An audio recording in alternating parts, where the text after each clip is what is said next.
নমস্কার, কৃষ্ণ কথাতে আপনাদের সবাইকে স্বাগত। আজকের এই ভিডিওতে অনেকগুলো গুরুত্বপূর্ণ তথ্য নিয়ে আলোচনা করা হবে।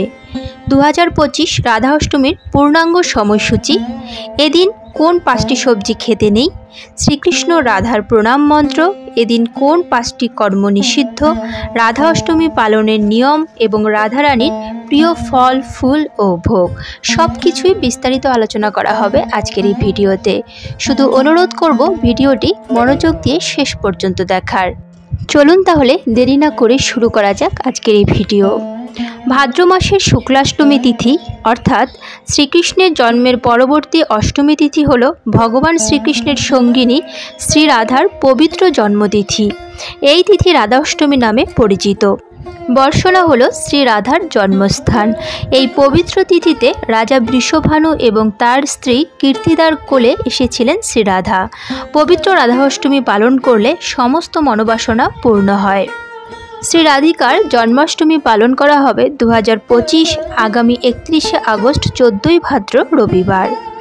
বিশুদ্ধ সিদ্ধান্ত পঞ্জিকা অনুযায়ী অষ্টমী তিথি আরম্ভ বাংলা 13ই ভাদ্র শনিবার, ইংরেজি 30শে আগস্ট শনিবার, সময় রাত 10টা 48 মিনিট।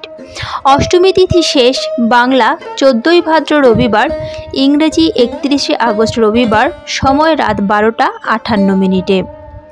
অমৃত যোগ হল সকাল 6টা 12 মিনিট গতে 9টা 32 মিনিটের মধ্যে, পুনরায় রাত 7টা 24 মিনিট গতে 8টা 56 মিনিটের মধ্যে।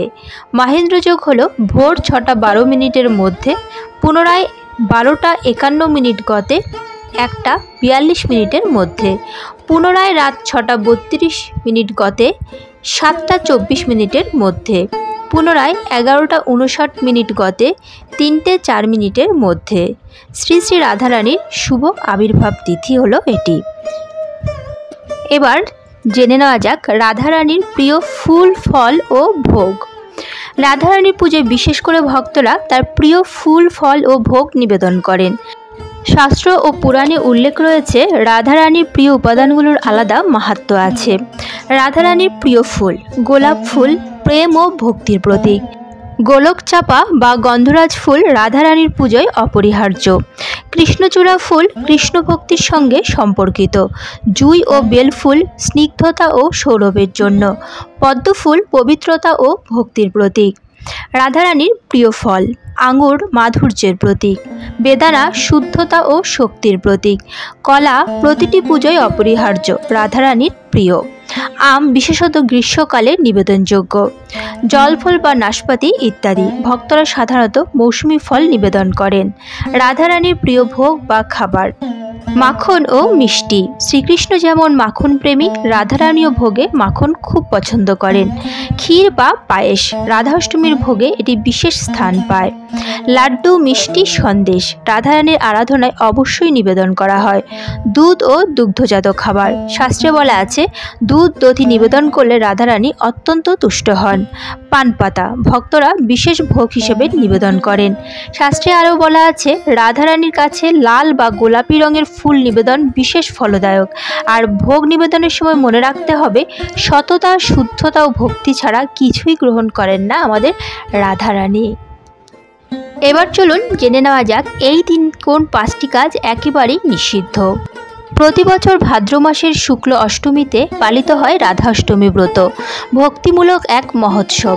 এই দিনে রাধারানীর জন্মতিথি পালিত হয়। শাস্ত্রে বলা আছে যদি কেউ এই দিনে পূর্ণ ভক্তি সহকারে উপবাস ও পুজো করেন তবে রাধাকৃষ্ণের অশেষ কৃপা লাভ করেন।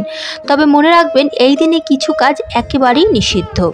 এগুলো করলে ব্রতের পুণ্য নষ্ট হয়ে যায়। 1 নম্বর হলো তামসিক আহার গ্রহণ। প্রথমত এই দিনে তামসিক খাবার যেমন পেঁয়াজ, রসুন, মাংস, মদ্যপান এমনকি অতিরিক্ত মশলাদার ঝাল খাবার একেবারেই বর্জনীয়, কারণ এগুলো মনকে অশান্ত করে, ভক্তি ও জপ তপ থেকে দূরে সরিয়ে দেয়। রাধা অষ্টমীর ব্রতের মূল উদ্দেশ্য হলো সত্ত্বগুণ বৃদ্ধি করা। তাই শুধুমাত্র নিরামিষ ফল, দুধ, মিষ্টি প্রভৃতি সৎ আহারই এই দিনে গ্রহণ করা উচিত। 2 নম্বর মিথ্যে বলা বা অন্যকে কষ্ট দেওয়া। দ্বিতীয়ত, এই দিনে মিথ্যে বলা, কটু কথা বলা কিংবা অন্যকে কষ্ট দেওয়া একেবারেই উচিত নয়।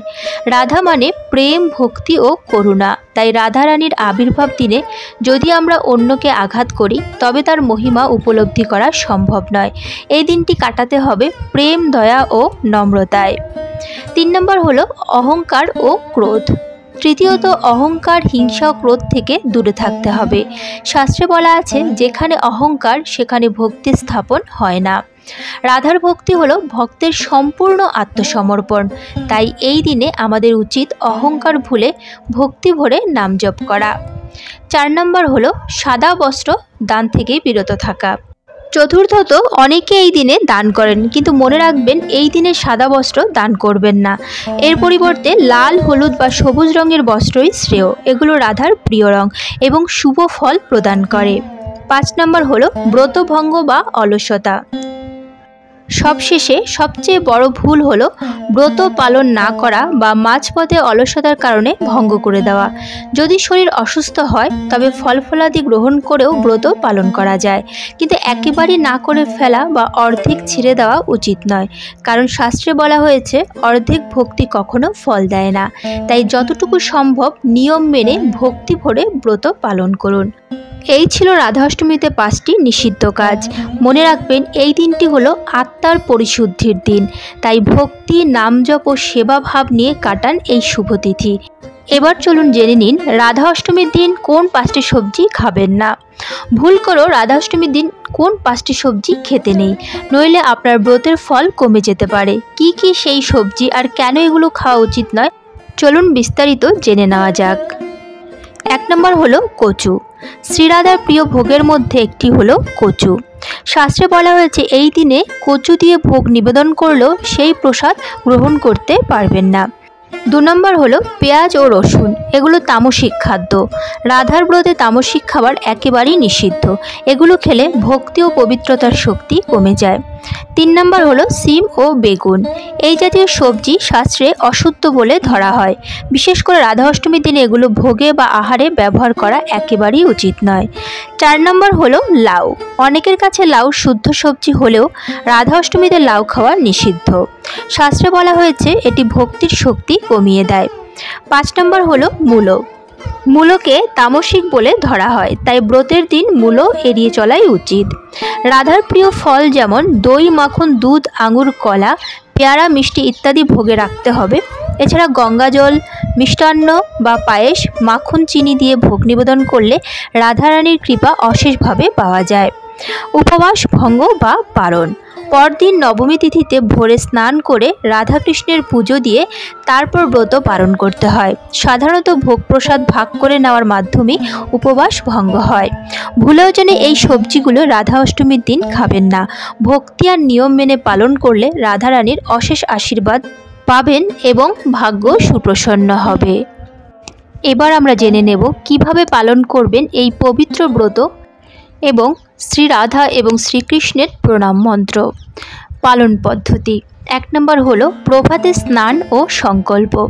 ভক্তরা ভোরে গঙ্গাজল বা পরিষ্কার জলে স্নান করে ব্রত পালনের সংকল্প নিন। মনে মনে প্রার্থনা করুন, আজ আমি রাধারানীর জন্মতিথিতে ভক্তি ভরে উপবাস ও পুজো করব। এই দিনে অনেকে নির্জলা উপবাস রাখেন, কেউ ফলাহার করেন, অনেকে শুধু শ্রীরাধার প্রিয় ভোগ যেমন দুধ, মাখন, ফল, মিষ্টি ইত্যাদি গ্রহণ করেন। পুজো ও আলংকারিক ব্যবস্থা। রাধাকৃষ্ণের মূর্তি বা ছবি শুদ্ধ জলে স্নান করিয়ে নতুন পোশাক পরানো হয়।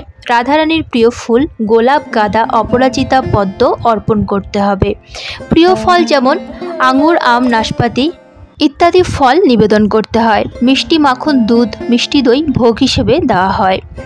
সন্ধেবেলায় প্রদীপ জ্বালিয়ে কীর্তন, ভজন ও আরতি করলে রাধারানী বিশেষভাবে প্রসন্ন হন।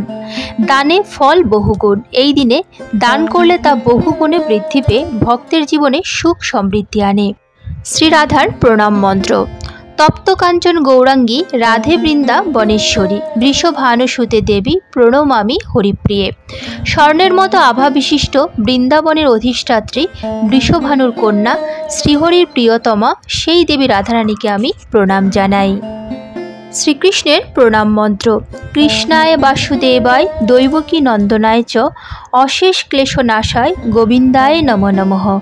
হে কৃষ্ণ করুণা সিন্ধু দীনবন্ধু জগৎপতে গোপেশ গোপিকাকান্ত রাধাকান্ত নমস্তুতে। আজকের মতো ভিডিওটি এখানেই শেষ হলো। আশা করি আপনাদের ভালো লেগেছে। যদি ভালো লেগে থাকে তাহলে অবশ্যই একটি লাইক করবেন। যদি রাধা মাধবের পরম ভক্ত হন তাহলে কমেন্টে রাধা মাধবের জয়গান করতে ভুলবেন না যেন। প্রিয়জনদের সঙ্গে শেয়ার করবেন যাতে তারাও উপকৃত হয়।